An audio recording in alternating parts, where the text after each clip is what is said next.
नीलम, सगळ्यांचा नाश्ता झाला का? होय, आवर लवकर, सगळी कामं तशीच पडलेत. पण अक्का शितलीचा अजून नाश्ता करायचा राहिलाय. शितली, नाश्ता करून घे, चल उठ.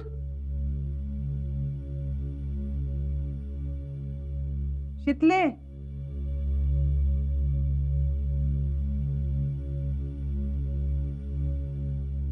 ना या सावकाश.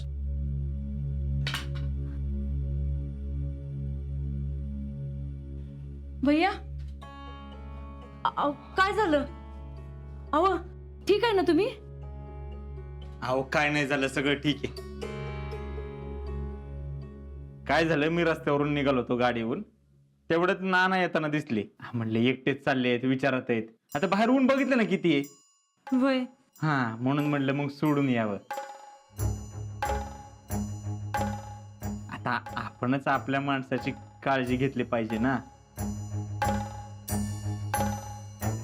पण माझ्यामुळं उगाच तुला त्रास कसला त्याच्यात? आणि मी काय परका आहे का? हा, आणि आम्ही असताना तुम्ही असं उन्हात तानात चालत येणं बरं दिसतंय का? हे आहे का नाही जितू शेठ? काय झालं? अहो काय झालं, मी निघालो होतो, जरा काम होतं माझं. समोरून नाना येताना दिसले. आता मरणाचं ऊन, डोक्यावर छत्री पण नाही. आता आम्ही घरी घेऊन येतो तर आम्हाला कशाला म्हणतात? बाहेर पडू नका म्हणून 1000 वेळा सांगितलं, पण ऐकतात का? बर, पडणार आहे बाहेर तर एखादी छत्री घेऊन जावं का नाही? हा, ते बी नाही. आओ, चावी गाडीची. थांब ग जरा. ना काही गरज होती की ह्या टायमाला बाहेर पडायची? अरे तसं महत्वाचं काम होतं.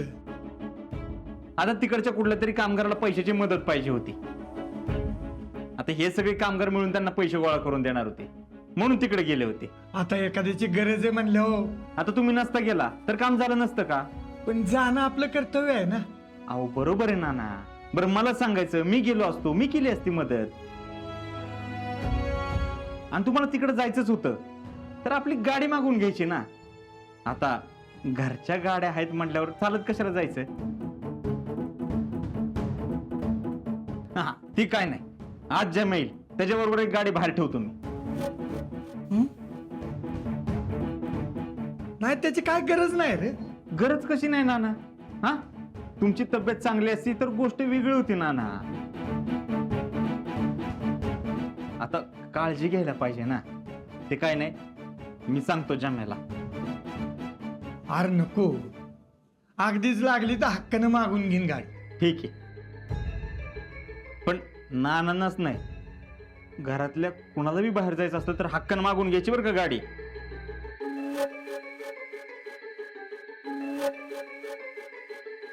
हो सांगतो. बरं ठीक आहे, येतो मी. काळजी घ्या नाना. जितू शेठ.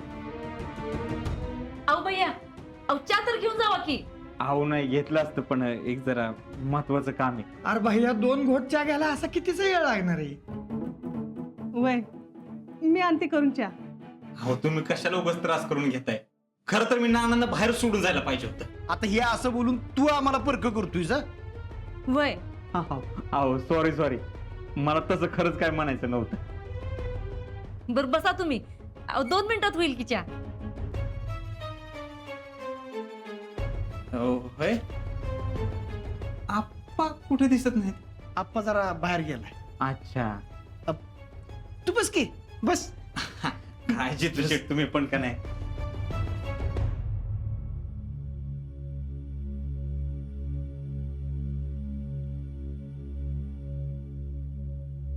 थांब शीतल.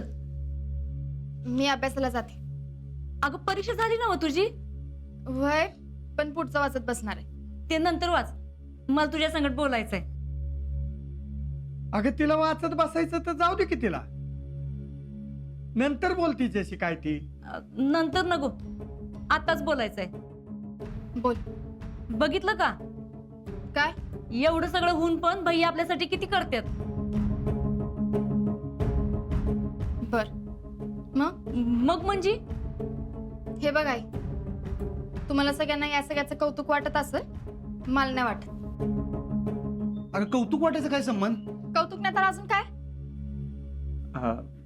आई, जितू शेठ, शीतल म्हणतात ते बरोबर आहे. आम्ही खरंच काय नाही केलं एवढं. अहो भैया, एवढं सगळं होऊन पण तुम्ही आमच्यासाठी एवढं करताय, ही मोठी गोष्ट नाही का? अहो काय मोठी गोष्ट. नाही भैया, अरे असं झाल्यावर एक एक जण एकमेकांच्या तोंडाकडे पण बघत नाहीत.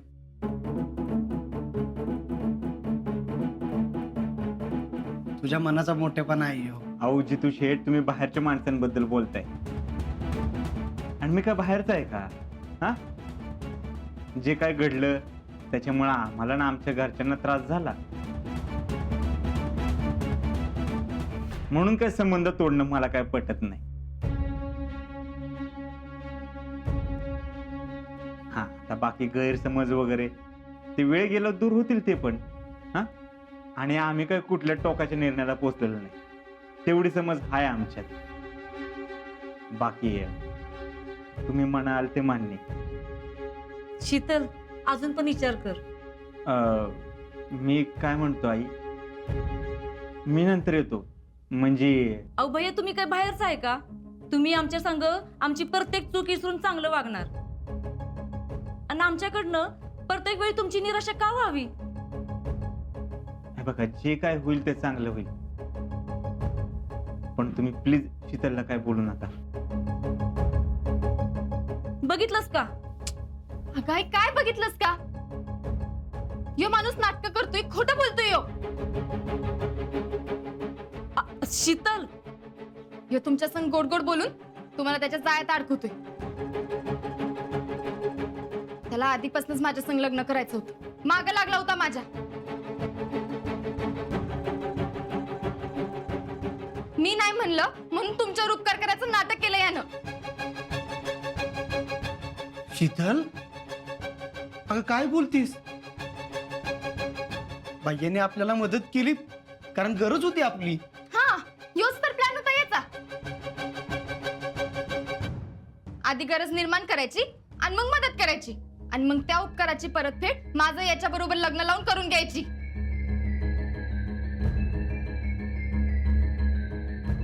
शीतल, नाना, मी खरं सांगते, यो खरंच माझ्या मागे लागला होता. विचारा की याला. शीतल, काय पण तोंडाला येईल ते बोल नगस.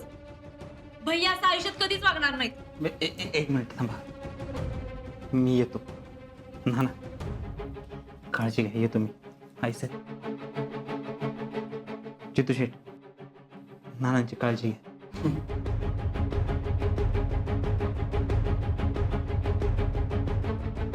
बघितलं का पोरगी कशी बोलली ते? स्वतःचं म्हणणं खरं ठरवण्यासाठी दुसऱ्याला खोटं पाडायला बघतेय. शितले येडापाना करू नकोस, विचार कर. हे बघा, अजून येळ गेलेली नाही. मी काय विचार केलाय हे तुम्हाला चांगलंच माहिती. त्या आजाच्या नादात एवढ्या चांगल्या माणसाला धुडकावू नगस. मी माझा निर्णय आधीच सांगितलाय आणि आता जीव जरी गेला ना, बस, बंद करा हा विषय. उषा, तुला कळत नाही का भैया समोर कशाला काढला हा विषय?